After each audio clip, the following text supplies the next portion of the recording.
Yeah, I'm just praying that we celebrate the genius that is in manhood, the power that is in manhood, to transform lives and to transform a community and to take us through to the next generation.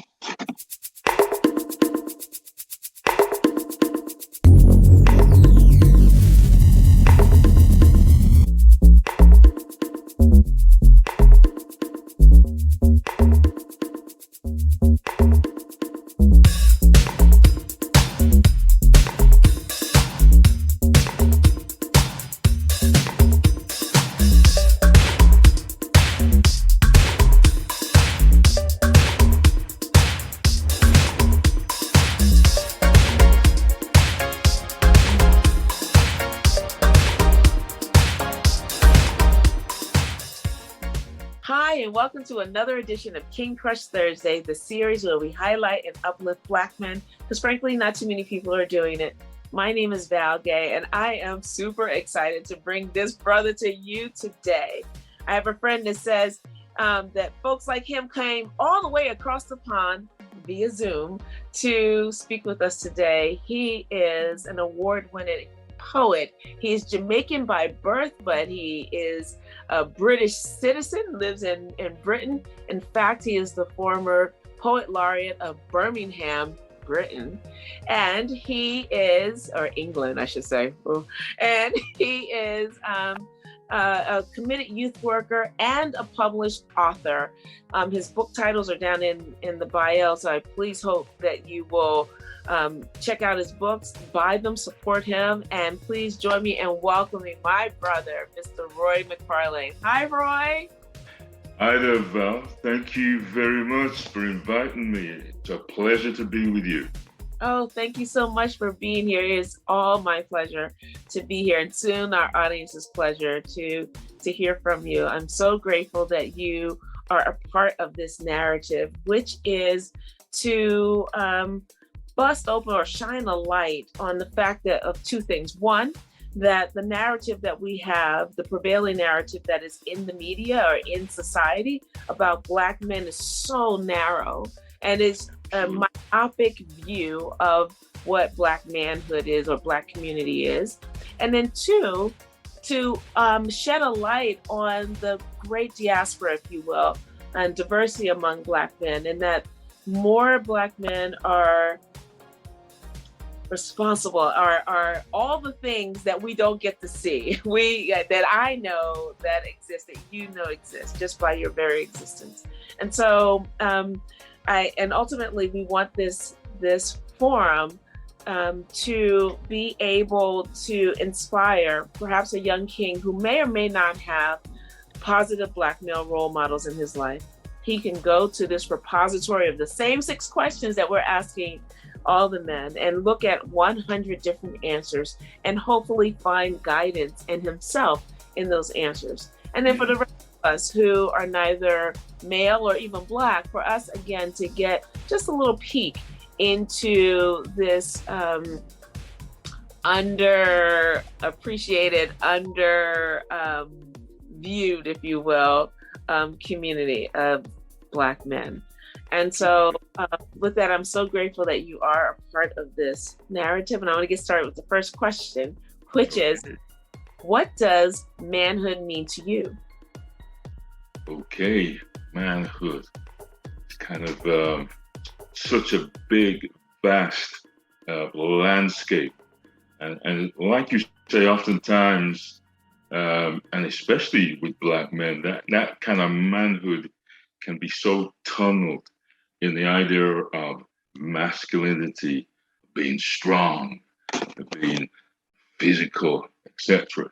And I hope we're living in a time now, and especially with our great mothers and fathers, and where some may be lacking in those in their home, we have incredible mentors in our communities and people that we can follow are talking about manhood in its wider sphere, love, the ability to lead, the ability to fail, but to stand up and try again, because those bruising, those breaks, those failures make, as it were, the bones stronger.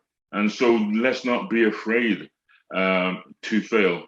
Let us try to break out of the narrative that oftentimes, and especially if we look at Black manhood, let's break out of the narrative that Western society wants to put on us, that we are dangerous, we're violent, etc.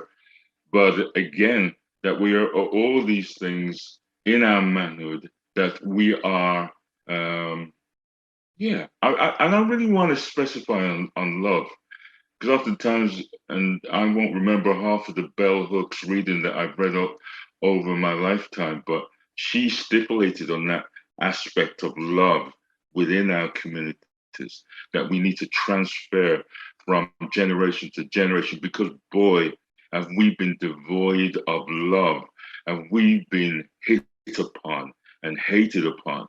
And so sometimes self-hate comes within manhood as well. And why I say that is that sometimes as a youth and community worker, I've worked with so many potential geniuses. I won't even say potential, they are geniuses. And yet there's a script that has been fed to them from the time they get into school, that they have to be braggadocio, they have to be bad boys. That's manhood. If you're a bad boy, if you can, if somebody lick you, there's not a negotiation. You got to lick harder. You got to take them out. And these can be the toxic side of manhood. And so, yeah, I'm just praying that we celebrate the genius that is in manhood, the power that is in manhood, to transform lives and to transform a community and to take us through to the next generation. That was beautiful. Beautiful. Thank you. So, Roy, who and or what is important to you? Who and what? Oh gosh, I mean, there are so many things. My family, first and foremost. I am separated from the mother of my children, but I still acknowledge her as the powerful woman that brought my 3 children into this world. I am blessed that we have a continuing powerful relationship, and I've been a part of their life and continue to be a part of them. So they mean everything to me. They absolutely mean everything to me. I am now in another relationship, and I am blessed not only to have her in my life, but also her daughter. And they mean everything to me. And they've just made me a grandfather. So this is a whole new experience of my manhood, as it were. And what a profound journey I'm going on as a grandfather.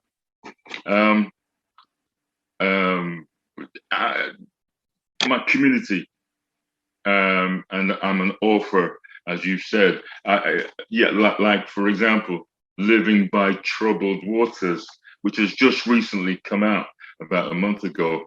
It's part of a trilogy that I've been writing, exploring and bearing witness to Black British community, and especially here in Britain, where in 1948, one of the major historical moments in the Black British era is a boat called Windrush that brought 492 souls from Jamaica to come and help rebuild Britain. And so it's a really profound historical moment here in Britain. And yet, those same generation of powerful people who are now passed on or passed on, their legacy is often muddied or disparaged.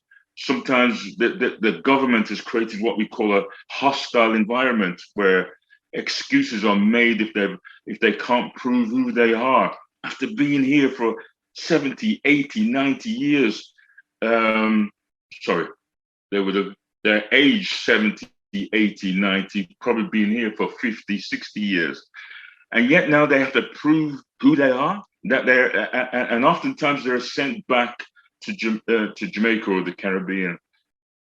And so for me, I want to write that legacy. I want to bear witness to that community as well as my community, and that is so important.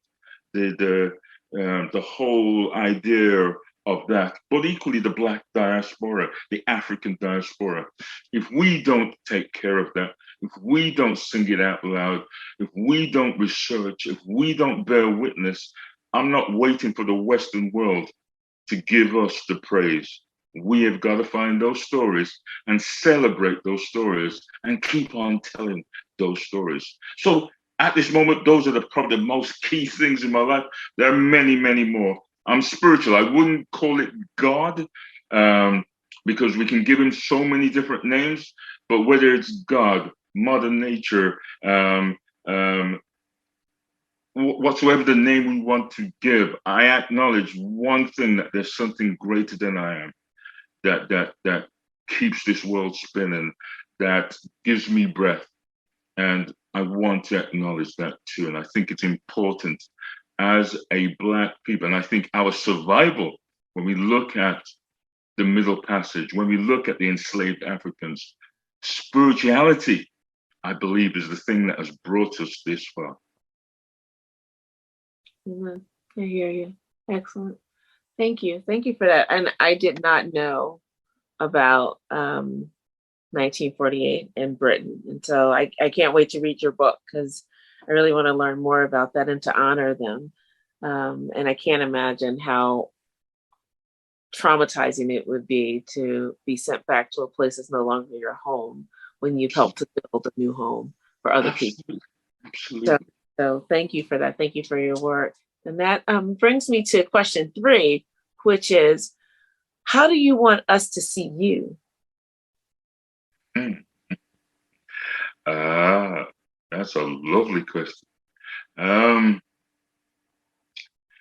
Oh, listen, I'm a father, and I love it. A partner with a partner. And I paramountly, as a writer, I think I have come to the place, oftentimes artists and amazing individuals, and possibly yourself, Val, have heard of the imposter syndrome, where we create so much powerful work, do so much great things, and yet we don't doubt who we are, and we consider ourselves this imposter. And oftentimes I think that again is about, we're living in a world that doesn't celebrate enough Black greatness, Black artists, etc., etc. And I think what you're doing, Val, is really profound in drawing out these incredible individuals across the diaspora to talk about who they are and talk and have these conversations with yourself. And so, for me, I want to get beyond that imposter syndrome and acknowledge, say it out loud, I am this wonderful, blessed, gifted Black writer. I give honor to the power that gave me this gift, and I want to use it the best way I can to make a difference in this world. And so, if anything, I want people to remember me as this great writer. Please, if that's possible, and if I just keep on working and doing that, that I will achieve that. You know what I mean? I will be remembered for that. That's beautiful. That is really beautiful. Thank you. So question 4, Roy, is what is your epic dream? You come up with some amazing epic dream. Not even just a dream. What is the epic dream?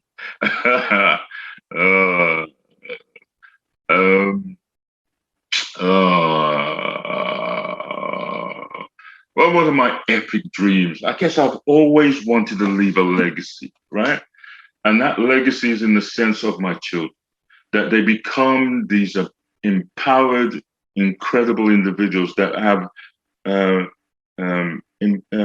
profound position in society. And I'm not asking them to be prime ministers or walk on the moon, as it were.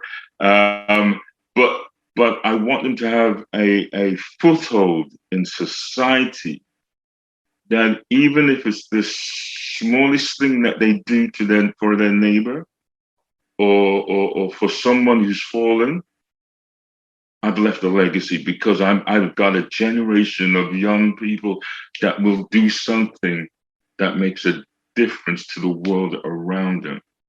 So that epic dream is I cannot put it another way. I'm just thinking a great African American writer is it the talented 10, and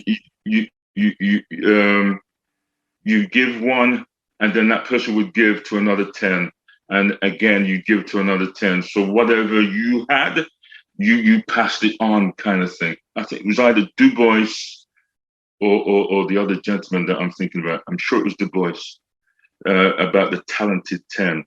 You'd have to look that up. I might have got the name wrong, but that's the legacy. I want to teach my children and give them so that they can give to others. And whoever I touch with my writing or with the work that I do in youth and community, I always say, give and give. And that's something I've learned from my mother, a mother who appears in all of my books. The power that she gave me, that she gave, man, that her home was an open door for everybody in the community who would either leave their children and went to work or get something to eat. That's no, if my mom gave me that legacy, what more epic dream can I do is to continue that journey. There you go. I'm really gonna remember that, Val. That's such a powerful question. I love it. Thank you, Val. Oh, awesome. Thank you so much, Roy. And yes, indeed, it was W.E.B. Du Bois who coined the phrase talented 10th and wrote the book, The Talented 10th. So thank you for that. And so that brings us to question 5, which you actually have been answering all along, implicitly, but I'm going to ask you explicitly. Mr. Roy Mcfarlane, sir, who are you? Who am I? I'd like to. I am a Black man of Afro-Caribbean descent. I am a writer. I will hold on to that place. I am blessed. I love the position of being a writer.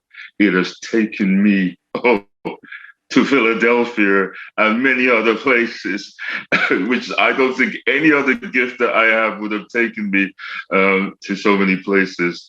And so I am indebted to the Evans for making me a writer. Roy Mcfarlane, the writer. I give thanks.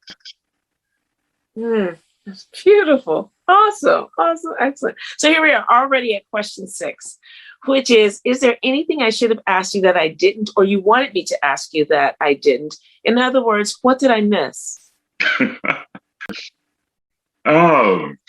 Listen, the only other thing that I would say is that, excuse me, is the idea of love. I just think love is such an important part of our community, to love.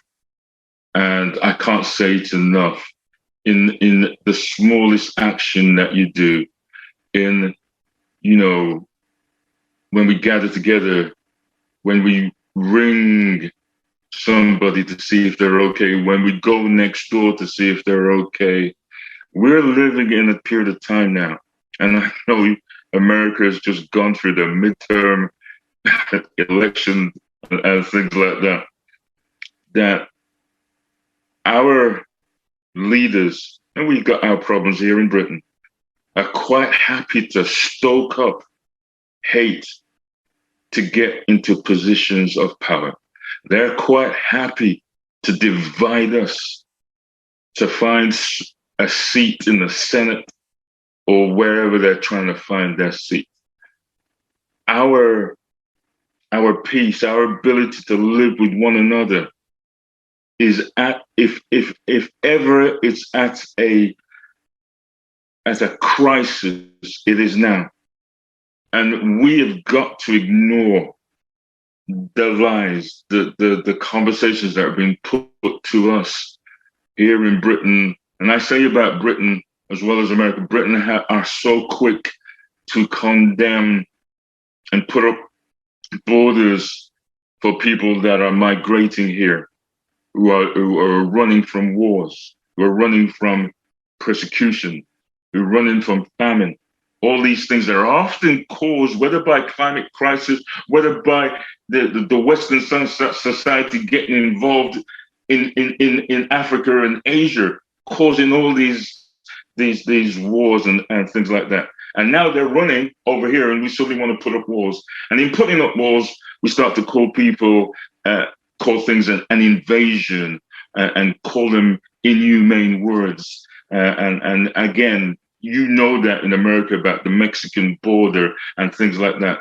No, we got to stop the divide. We got to come together in love, and we got to fight the power that be. Yeah. Excellent. Thank you. So, my brother Roy, I'm so grateful that you have just shared this time with us and to share your wisdom and your thoughts. I'm so grateful. I'm so honored to be in community with you, and just even, I don't even remember how many years ago it was now, but being able to spend that summer in Philadelphia as a part of the celebration of Black Arts Festival with Art Sanctuary, and you being a part of that festival, a feature of that festival, just meant so much. It just opened the world. When Naja, my daughter, and told me about you through your son Matt. I had to put their names in, Naja and Matt. Thanks, shout out to but for them, we wouldn't be in community right now. So I'm so grateful for that, and so I honor you, my king. I do pray that you will continue to grow and develop and become more of who you are, and that your epic dream absolutely will come true. So I'm so grateful for you. So thank you so much for being here today. Well, it's a pleasure. You speak of our children. Naja is the most blessed daughter I want her as my daughter. I have two daughters, and I just need a third daughter. And you know what? Every time Naja comes over here, she's just so full of love. And I think Matt's falling in love with you as well. So we are blessed. And that's the work that we give. That's the thing that we've done. We are blessed. Absolutely. We are blessed. Absolutely. So thank you so much. And thank you for joining us. I hope that you enjoyed this conversation as much as I did. And if there's a Black man in your life that you want to see highlighted in this forum, let me just be very clear, a successful and a positive Black man. Success is not defined by what they do for a living, but the impact that one makes in the lives of others around them, starting with the nuclear family to the community writ large and everyone in between. Those are the brothers that we want to talk to and help to break this tiny little narrative. And so please feel free to click the link below or in my bio, fill out the nomination form, and we'll take it from there. We are on our way to interviewing 100 Black men as a part of this repository. We are almost there. And so in the meantime, please feel free to come back here next week and see yet another amazing king. And in the meantime, please remember to spread love and have a great day. Thanks so much. And thank you, Roy. That was absolutely wonderful. Thank you. Thank you all. It's been a pleasure. Amazing. Thank you. Okay.